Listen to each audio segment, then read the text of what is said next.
Ölkəyə qanunsuz yollarla gətirilən küllü miqdarda 1.180.000 ədəd siqaretin Dövlət Gömrük Komitəsi tərəfindən realizə edilməsinin qarşısı alınıb. Bu barədə Dövlət Gömrük Komitəsindən xəbər verilib.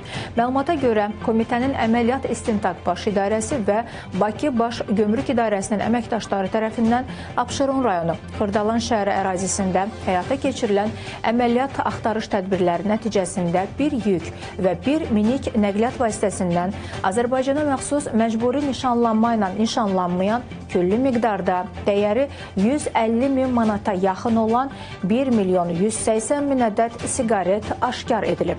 Faktla bağlı araşdırma aparılır və nəticəsi barədə ictimaiyyətə əlavə məlumat veriləcək.